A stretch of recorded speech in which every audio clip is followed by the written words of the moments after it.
Hey, it's Game Hydro. Got another video for you about Enigma of Sépia. And first of all, I cannot thank you enough for all the traffic that you all have been putting on my last video, the tier list video of top heroes, and all the likes that you've been giving the video. It is massively appreciated.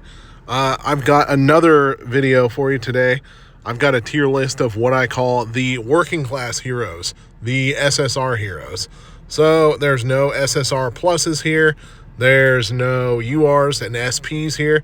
We're doing straight SSRs. There's 12 of them, and I call these the working class heroes because these are the ones that you are you probably have all of them already if you've been doing the 1,000 summons. If you've been playing this game for a while, you probably got all these heroes. But we're going to go over the tier list of the top SSR heroes in the game. So, obviously, in the Zenith Guild, we got 4 of them. We are going to start with Crimson. Crimson is, she got all these traits upon her. Mainly, because we don't have, oh wait, never mind. I don't have Crimson, so I can see the maximum stats. As you can see, the maximum stats aren't a massive fall off from your SSR Plus and your UR heroes, just low enough to possibly rule them out when you are far enough into the game that you got, 23-star heroes and all that business.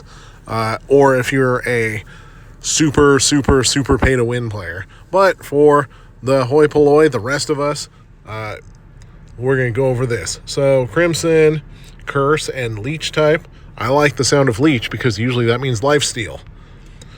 Protocol Liberation is the rage skill, deals magical damage equal to 215% with 2 enemies with the highest attack, 35% chance to apply protocol, and then as you gain the star levels, obviously the damage goes up, chance to apply protocol goes up, and an additional chances based on your character's max hit points to absorb stats and distribute them to yourself and to the ally with the highest attack. So, under protocol, takes damage equal to 7% of max hit points, 50% chance to fail to cast rage skills and use normal attacks instead. These last for 2 turns and don't work on bosses. So, stifling an enemy's rage skills, that's pretty good. Also, the stat drops and the stat boosts for herself. First passive skill, you got Blood Revival. After normal attack, convert 15% of the damage dealt into hit points and reshop it to themselves, which means basically lifesteal. So, steals 15% of the damage of the health taken from opponents and restores her own hit points with that. And as levels increase, so does the percentage that's been life stolen. The buff is not as strong of a buff as the ones that you'll get with SSR Plus and URs and SPs, but it's pretty close. And Dark Contract, which selects the enemy with highest hit points and applies Blood Pact. When the Blood Pact target dies, Crimson gains 10% of the target's attack and defense, capped at 100% of own attack and 50% of her own defense for 3 turns. Also, steals 20% of the max hit points from the highest hit point enemy. So, Dark Contract, that's a really strong skill. And Blood Pact heals Crimson by 5% max hit point when she is attacked. And then you got this Death River skill down here, which enters the Death River state upon death, which means deals damage equal to 15% of her own max hit points to all surviving enemy units.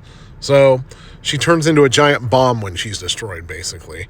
That 15% of the max hit points is an absolutely massive amount of damage. We're off to a really strong start here because I'm giving her an A, possibly an A+. Between the lifesteal and the self-destruction attack, that is a absolutely massive boost to your battle party. Crimson, definitely recommended. All right. Next up, we got Bipolaris. Bipolaris, really. I'm guessing she's a Gemini. No offense to you Geminis out there.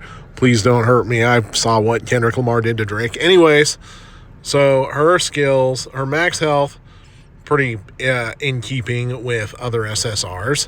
Now, if you missed the last video, there's not really characters that have super high health as tanks or super high attack as, you know, DPS glass cannons that need to be protected by the tanks.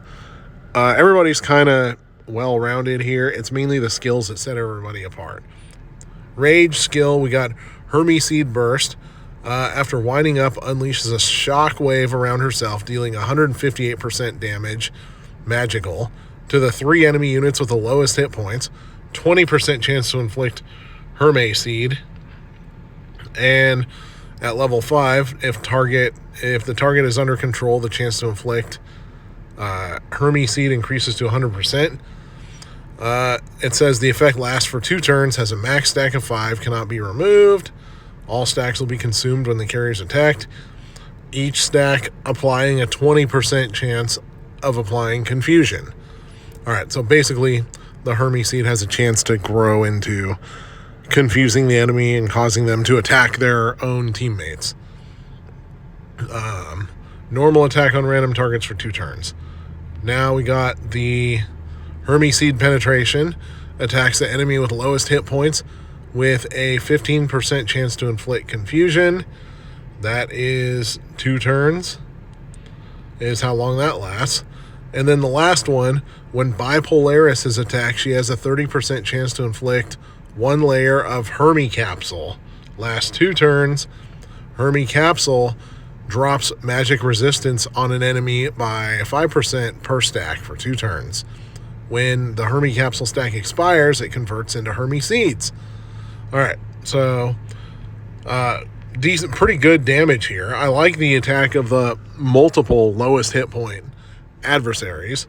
The other skills aren't doing a ton for me, though.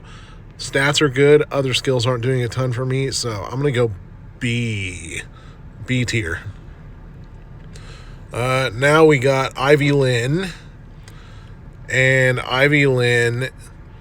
Oh, a gamer whose hobby is wine. Okay, so far we're one for 3 on the alcoholics. So the working class heroes are not as big of lushes as the UR, SSR Plus, and SPs are. Not that that has any effect on gameplay. Can't really see the maximum stats because it doesn't show them if you've already got the character. But we can look at the skills. Resonance creates a resonating field, granting all allies a magnetic shield with 20% chance to grant current pulse to an ally. So down here it says magnetic shield resists 50% of incoming damage up to 10% of the caster's max hit points and lasts 2 turns. 20% chance to apply static for 2 turns on attackers. And then current pulse, 5% damage, 50% chance to apply 1 stack of static for 2 turns on hit. So current pulse, that's pretty nice. It increases their attack power by a percentage. That's a good buff. And as the level ups go, the chances to grant current pulse not only improve, but you can grant it to more allies, up to 3 at a time for level 5, which unlocks at 23 stars. That is a stupid amount of star ups. Alright, Iron Smash on the next one. Normal attacks now deal 120% damage with a 30% chance to inflict stun. And those stats increase as you go up through the levels and stars. Stun, obviously unable to take action for 1 turn. Doom Pulse. While the magnetic shield lasts, activating resonance will detonate static, turning it into a magnet storm and dealing damage equal to 2% max hit points per stack of static. Unlocks at 5 stars. Alright. That's decent, I guess. So, what was the static one from over here?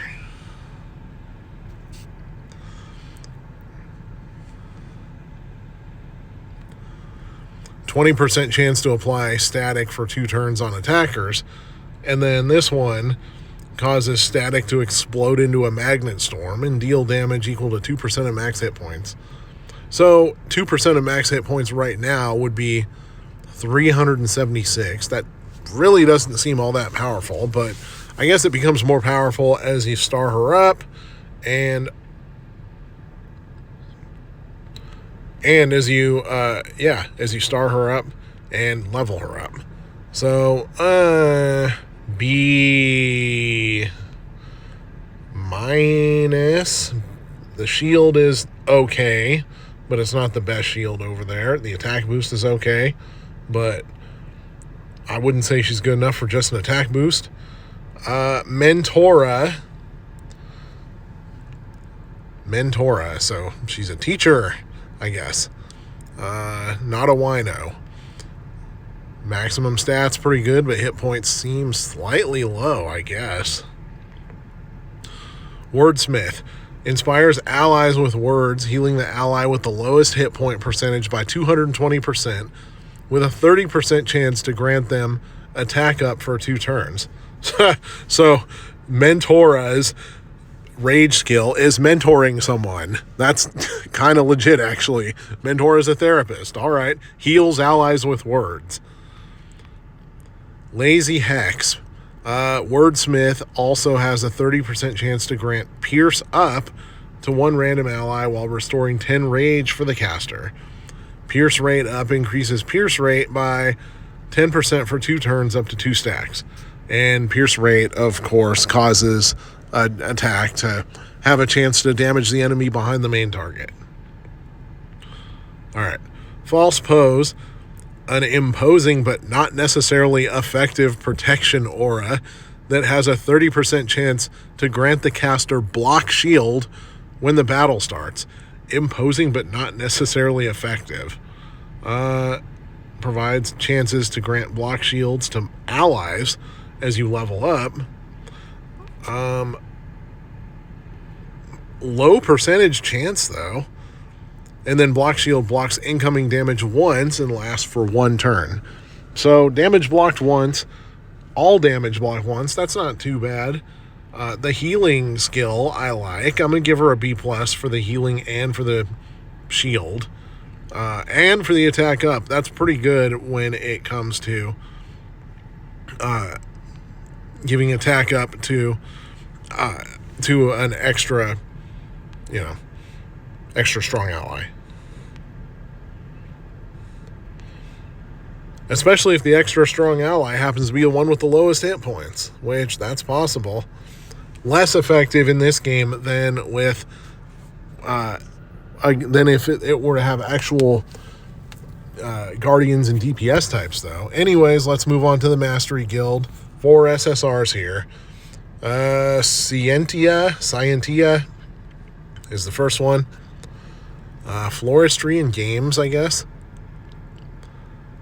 And for type, heal and control.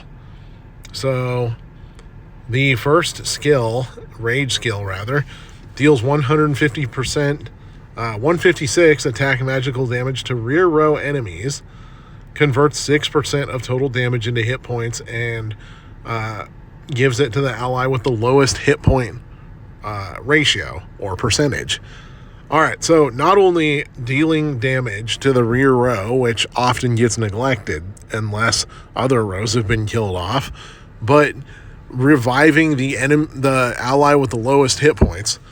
Because most lifesteal skills, it's reviving yourself, but the ally with the lowest hit points, that I love that skill. That's excellent. And then at level 5, 100% chance to apply Medusa potion, which results in 3% lower speed per stack. Now, that is an excellent one because speed may not seem like much, but it can determine who attacks first and who attacks most often. So if you end up slowing down the folks in the back row who tend to be high damage types traditionally, then the whole crew takes less damage. And then hallucination, 25% lower hit rate. And upon expiring, it applies slumber, which makes the enemy go to sleep until they get hit. All right. Passive skill, we got Chemical Reaction. Heals a random ally by 100% attack with priority on controlled allies. 30% chance to inflict Medusa Potion on a random enemy, and that unlocks at 1 star.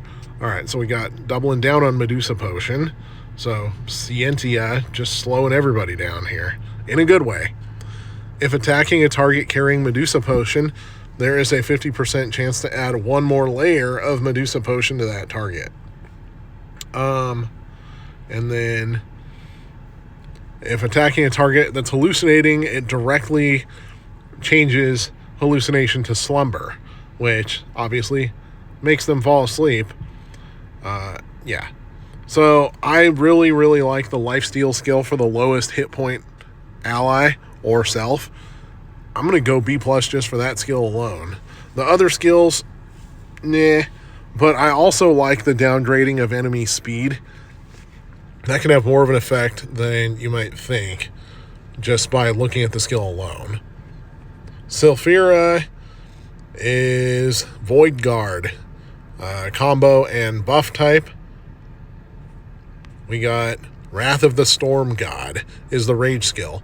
Fires an arrow which unleashes a destructive black flame explosion dealing 388% physical damage to the enemy with the lowest health. Cast the same skill again if the target is killed by it. The repeat attack cannot repeat again.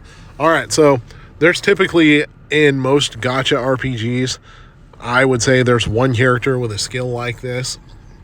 This skill is massively overpowered for the adventure levels and the regular campaign levels, because if you upgrade Sfira to a massively overpowered level, she'll just kill everybody off on the other side in one turn and cause you to move through stages really, really, really quickly.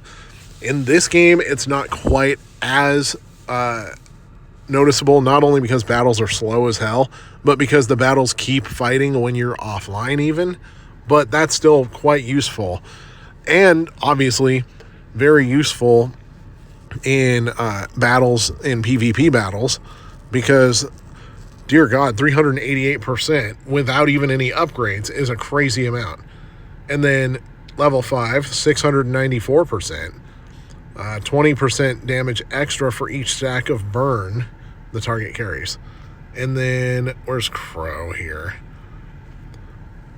I don't know how Crow relates, it doesn't really say, but units carrying this status will take up to 50% of the caster's damage after 3 turns, up to a maximum of 10 stacks, and will be removed when triggered. So Crow basically puts a time bomb on enemies. I like it. Great fireball technique. Boy, if that isn't a magical girl anime name right there. Deals damage to the enemy unit with the lowest hit points with a 30% chance to inflict burning. Burning. Takes damage equal to 20% of the caster's attack for 2 turns up to 5 stacks. That's a pretty good kill shot to fire on an enemy. I like it. Vengeful Will. Each time the character kills a target, their attack increases by 3%, lasting until the end of the battle. This can stack up to 3 layers. Increases all the way up to plus 10% each time they kill a target. All right, that is convincing enough for me. I'm giving Sfira an A- here. No, a solid A tier, because that Wrath of the Storm God combined with Vengeful Will, she's a ridiculously strong attacker. Pair her with a good healing type, like Centia, in order to make sure she sticks around for a while, because she has the potential to do a theatrically absurd amount of damage to the enemy party. All right. Royale. Not to be confused with Royale with cheese. Sorry, Pulp Fiction reference there. Leave me alone, I'm old. Anyways, we got Fiery Downfall. Oh, she's an AoE curse type. Attacks all enemy targets, dealing magic damage equal to 98% of attack. Inflicts burn backlash on a random target that increases... no, that doesn't increase. But by level 5... the number of random targets at level 3 increases to 2. And at level 5, if a character with burn backlash dies, it splits and infects 2 targets that don't have it already. That curse takes true damage equal to 3% max hit points, capped at 4 times the attack of the caster. And the effect does not stack. Each stack of burn carried by the same target increases damage by 1% max hit points. So, burn backlash, that is a stupid amount of damage. I like it.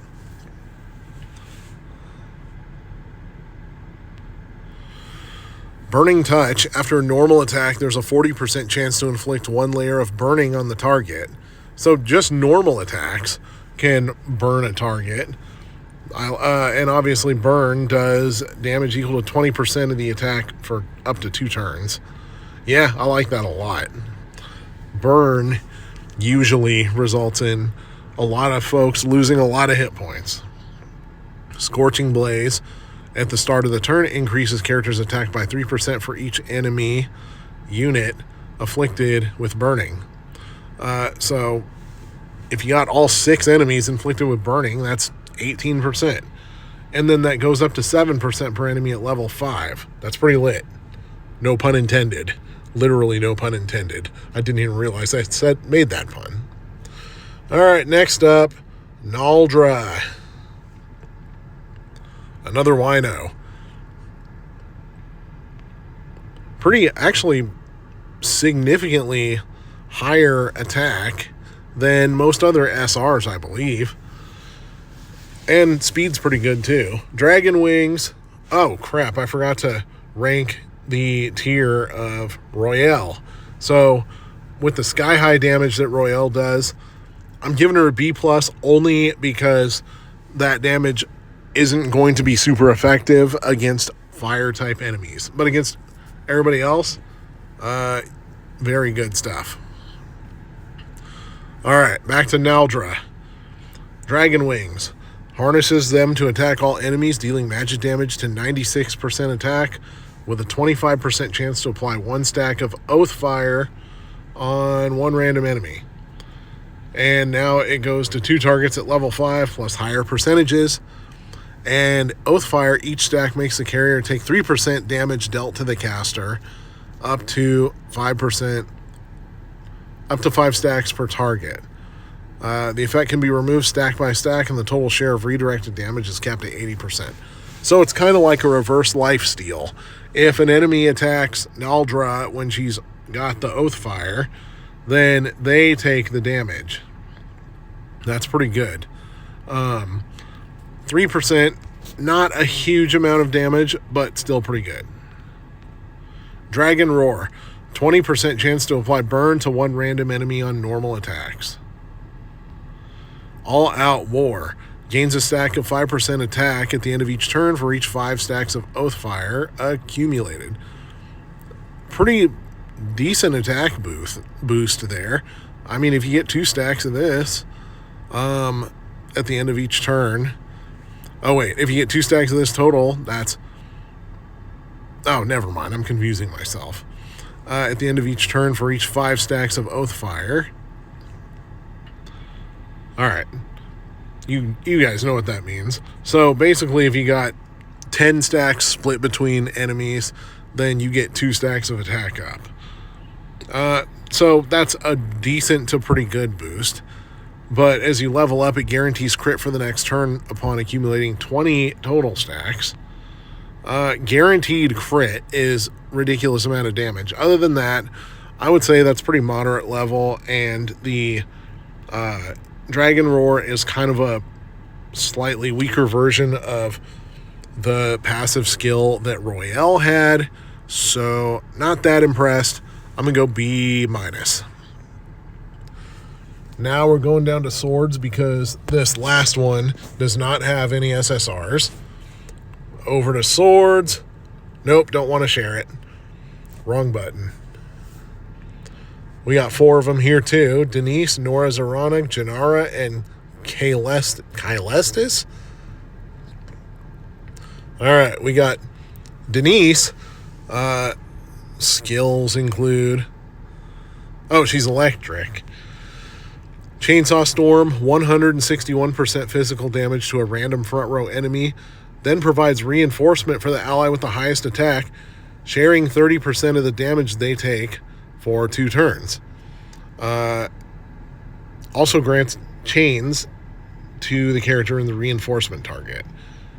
And that and at higher levels, when hit points fall below a certain amount, it grants Chainsaw.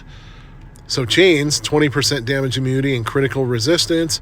Chainsaw, 20% defense, immune to DOT, and which is damage over time, and like burn, poison, all that, and reshops 15% of max hit points per turn. All right, so higher levels, you got some healing going on there. Chainsaw Thrust. After a normal attack, 30% chance to apply Shattered. Chances increase. Shattered is 15% less physical immunity and critical resistance per stack up to 3 stack. And then you got Chainsaw Cleave. All allies' damage immunity increases by 5%. Normal attack damage modifier increases by 10. And that goes up.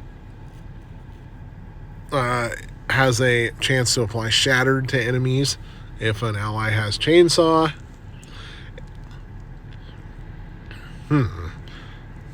Not too impressed with the skill damage on this one. The ally reinforcement can be good if they're reinforcing an ally with insanely high DPS.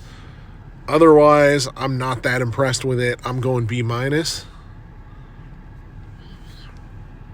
Now, Nora Zarana.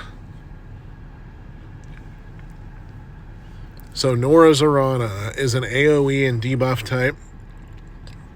Black Rope Tornado, 101% physical damage to mid to rear row enemies.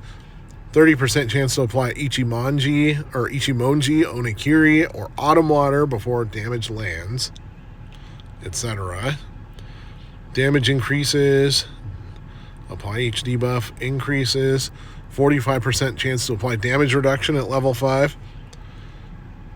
So Ichimonji is 15% less speed. Onikiri, 15% less defense. Autumn Water, 15% less dodge. Damage resistance down. 30% damage resistance for 2 turns. Fearless Charge. 10% chance to apply one of those before each normal attack. 15 or 10% chance. That's not that high. Asura's Wrath transforms into Asura and reshops 10% max hit point when dropping below 30%. Activates up to 1 time per battle. And if you're not following along, reshot basically means heals. And of course that increases as you go.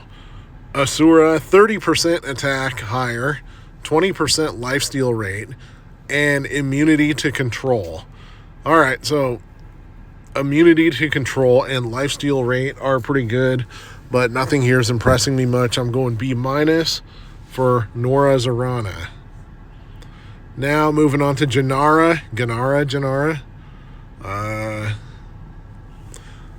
The one that I guess this game's equivalent of Silver Surfer. So Spectre's, she's a curse and debuff type. Spectre's Vantage reshops hit point equal to 130% of attack to the 4 allies with the lowest percentage. 4 allies, that's pretty good. There's also a 30% chance to inflict critique on a random enemy in the front row.